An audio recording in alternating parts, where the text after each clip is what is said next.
she's got to be in her final stages because the hospice said she'd be lucky to make it to Thanksgiving, but she'll never see Christmas. So I just want to figure out what was going on, Dad. What could possibly have been going on?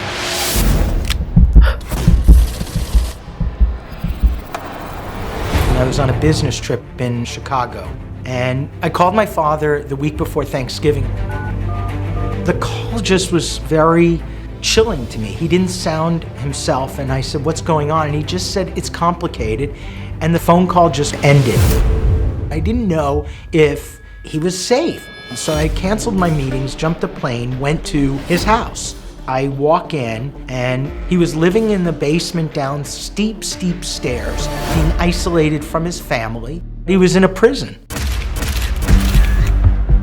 He was in layered clothing, and he smelled. He was dirty. He was in delirium and dehydration. He had deteriorated, and he just looked like a shell of who he had been. But when your father marries into a family that's a crime family, you're dealing with people that don't abide by rules, and they don't really care about rules. This was a mafia family.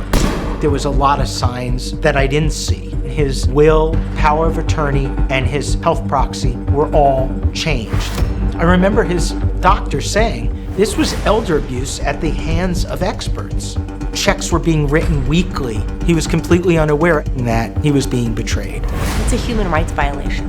These people need to be prosecuted for what they are, criminals. He said to me, "I don't know if I want to live anymore." I realized right in that moment I had to take action.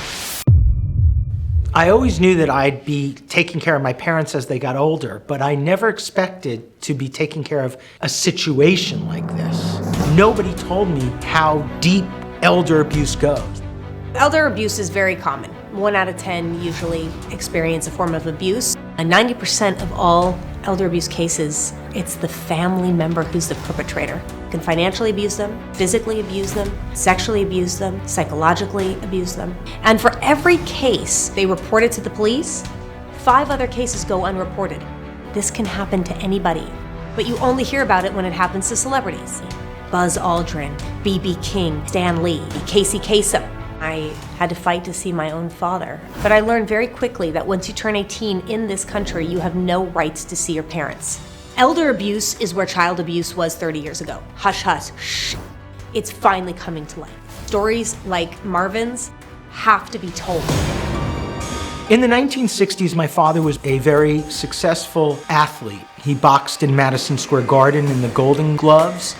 In 1965, he opened up the Shelton Health Club in Brooklyn Heights. The Mafia was very big in Brooklyn, and the Steam Room was a location where they were able to meet with the judges, and there was no wiretapping.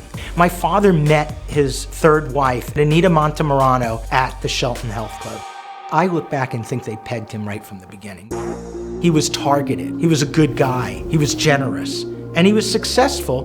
He was rich. Anita Montemurano's brother was Donnie Shax Montemurano. Donnie was a capo in the Colombo crime family. He was involved with the Gallo crime family. He was a mobster. He was a gangster. And Anita, I kind of consider her a mafia princess, because when you surround yourself with criminals, that's what you learn. You steal, you cheat, and you kill. My dad's wife, Anita, wanted to make sure that her family was getting money. So when I walked in, they must have been like, holy shit, what's he doing here? And I fucked their entire plan up. Now we're gonna go over all the decisions that you can make, and then you're gonna initial in each box, okay? My dad, he had literally given away all his assets. It was dangerous, and he needed to be taken out of the house. Anita Montemurano's family called the police and stated that we had kidnapped our father and that he had dementia. But I was told that I was gonna have a warrant for my arrest if I did not bring my father into a police station. So it was a very scary day to realize that the police were not there to help us. I was accused of basically kidnapping my father, and really I was saving his life. My father was placed into guardianship on February 3rd. He was not notified that this was going to happen. The wife's family had a nurse's report not signed by any doctor that literally said he had dementia, but it was never signed. And that was presented to the courts, and a judge, without meeting my father, stamped incapacitated. You now have to fight to get him out of guardianship. That is a #1 sign of fraud and criminal behavior when you stick somebody who's not incapacitated in a guardianship. Shame on that judge for taking away a man's life. I felt like this was the second portion of the abuse in my father's situation. First, he was in a situation with a family, and now he was put into the court system to protect him, but that was no protection.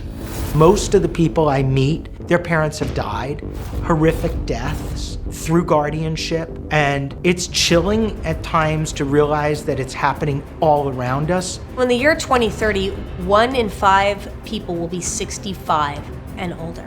We're all gonna get old, and we all need protection. With Todd and Marvin, this is an actual success story, but it is a cautionary tale of what can happen to you.